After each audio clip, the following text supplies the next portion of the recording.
FM News Talk 97.1. On demand audio. Boy, she wins the $1 million prize for some hard-hitting investigative journalism there. Nancy Cordes on CBS.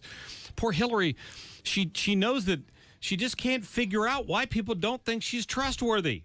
It's the vast right-wing conspiracy. It is the vast right-wing conspiracy. Let's hit some theme music here before we forget.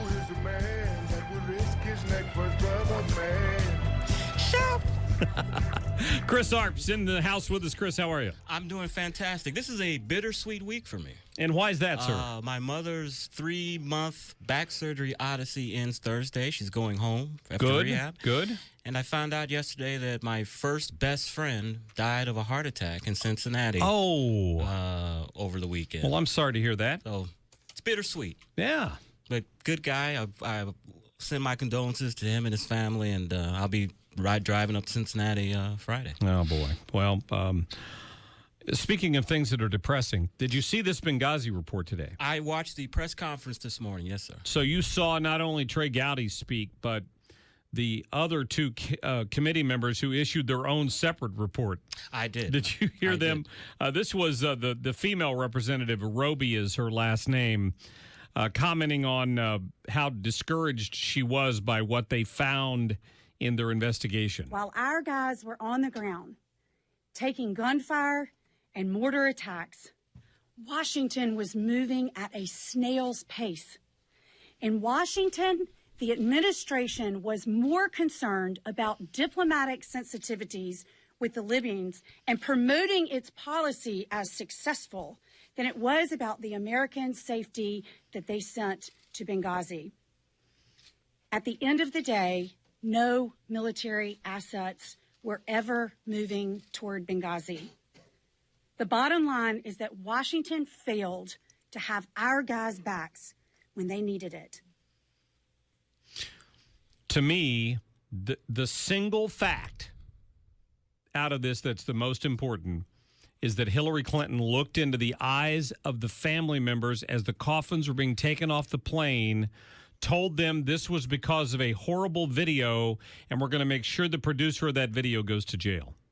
Single biggest egregious moment of her political career was lying in the face of those people, knowing it was a lie and knowing that it was only being done for political purposes to prevent Obama from losing face 54 days before the election. And I think right up to that's just as bad was when she was in the committee hearings and she said, what difference does it make regarding these Americans? That's almost just as bad. Well, that's true. And you know, I mean, I picked up that bite earlier, in fact, just to let people hear it again, because the senator, wasn't Nelson, I'm trying to remember which senator it was who was questioning her at the time, and she interrupted him to make that statement. Yeah. Senator, what difference does it make? Yeah. So it just, you know, these are things that I can't just let it go. I just can't let it go. It's not like the movie Frozen. My daughter sings that song all the time. I can't let it go. I can't. Hey, Charles, you're on the air with Mark and Chris Arps. What's on your mind? Hey, you know, I appreciate you taking my call. Yeah, it's all right. That committee spent millions of dollars really vindicating Hillary Clinton of any legal wrongdoing. Now, if you guys are talking about misjudgment, how come you didn't mention $4 billion that got lost under Paul Bremer's nose in the Iraq War, the starting of the Iraq War, Cheney out in a CIA agent? Why are you guys on the right? You're so, and Benghazi's not going to get Trump elected.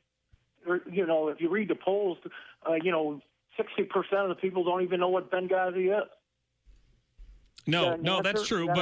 But we're talking about it today, Charles, because the talk show hosts, unfortunately, and a few members on the select committee have been the only ones discussing the wrongdoing that happened in Benghazi. Everyone else seems to have wanted to just let it go and move on, and I don't understand that. People are about to elect, if the polls are correct, potentially the most corrupt, deceitful person to ever run for the White House. Now, I'm not comparing her to what Nixon did once he was in the White House. I'm just saying, in terms of running for the White House, Her husband had his issues with floozies, but nobody died as a result of it that I'm aware of. I don't know. I don't know if any of them died from STDs or not. I'm just saying. In this case, her actions, her poor judgment directly led to these deaths in Benghazi, and people need to know it. And if it changes just one mind, I'll keep harping on it. And we always want to go back to the Bush administration or oil in Iraq or Dick Cheney or there you go. Let me pull up Hillary Clinton. What difference does that make? That doesn't hold water. What we're talking, don't ignore the facts. They didn't spend 4 years vindicating Hillary Clinton. They spent 4 years investigating this because the Democrats drug their feet at every step of the way. And I'll give Charles one point. We went out and did our man on the street. Yeah. Maybe our mistake was doing it in Forest Park, but we asked people, what does the word Benghazi mean to you? And some guy thought it was a movie or a pizza. They had no idea. He thought it was a board game. A board game. One guy thought it was a board game. Sounds close to Yahtzee. Yahtzee. Play Yahtzee. Get some dice or something. I agree with the caller in a certain extent that I do not believe that Benghazi alone is going to elect Donald Trump. I think it's a series of things that you're going to have to build upon, but I think the one thing of focusing on Benghazi is not going to get Trump elected. It reminds me of something that LBJ said in '64, that he knew that he was going to beat Goldwater because Goldwater was only focusing on running him down and trying to talk bad about him and wasn't giving the American people a vision of where he wanted to take the country. And I'm fearful that some of us on the right feel that if we just drum Benghazi, the people will see it. They'll see that Hillary is crooked, and that will be enough for Trump. And I just don't think it will be. Well, you have to have a direct smoking gun nowadays in politics and scandals to bring somebody down with a scandal. I don't beat the drum to try to get Donald Trump elected. I beat the drum to try to convince myself that there is some intelligent life among liberals.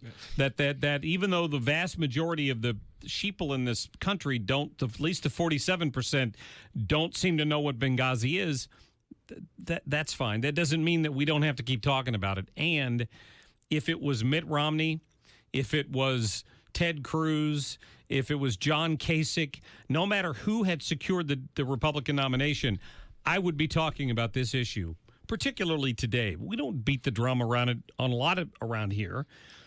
But the day the report was released, yes, this is something that we need to talk about because you've got to read it. Read it. Yep. I mean, at the moment these Americans needed the most, nobody in the White House would pull the trigger on sending troops to save them. How are we going to counter? Because their argument is going to be that there was a staff aide, there was a Republican that was on this committee that kind of said that this was a witch hunt, basically. And then you had McCarthy, who was the speaker in waiting until Kevin he McCarthy. said his gaffe about that this was an investigation basically to take down Hillary. They're going to bring that up and make that part of this equation. So that's why I'm saying that, and I'm not saying you're doing it per se, but I think a lot of conservatives are getting excited because they think Benghazi is going to be the thing that's going to bring Hillary down. I hope not. And listen to this. I don't think so. In the statement, they issued a statement on the Democrats' so-called report. This is pretty funny. The Democrats yesterday issued a 339-page report to counter the report that the Republicans are going to release today.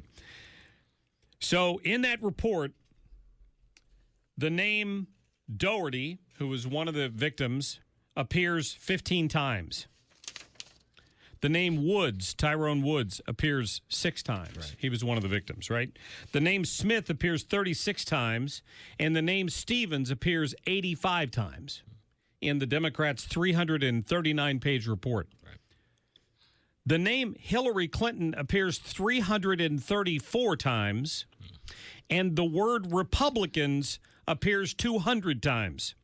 So what do you think they were after in this report? putting the blame somewhere else and forgetting about the 4 men who were killed in Benghazi. That's what they want. They want you to forget about those 4 lives. Exactly. They just want you to think that this is an election year tactic, and that's all this is about. It's just politics, which it's not. 4 dead Americans are dead, and we don't really know why and what happened. No, I couldn't agree with you more. And if nobody's watched 13 Hours, that's a big mistake because it lays out a lot of this. I had a chance when I was in Iowa on the Cruz campaign to see that movie with Senator Cruz and about 5 other staffers. And did it make you angry? It made me angry. It made me angry. And it was really kind of, I don't know the word I'm using, just seeing a movie like that with a guy that could potentially be the next president of the United States and thinking what's going through his mind, watching you may be the one making those decisions to send people into harm's way or not. Wow. Chris Arps, good to see you, my friend. Good seeing you, too. Thanks for coming down here. We'll get to more of your phone calls coming up. We're going to talk to Eric Bowling from The 5 on the Fox News Channel as well in the next hour. Stick around.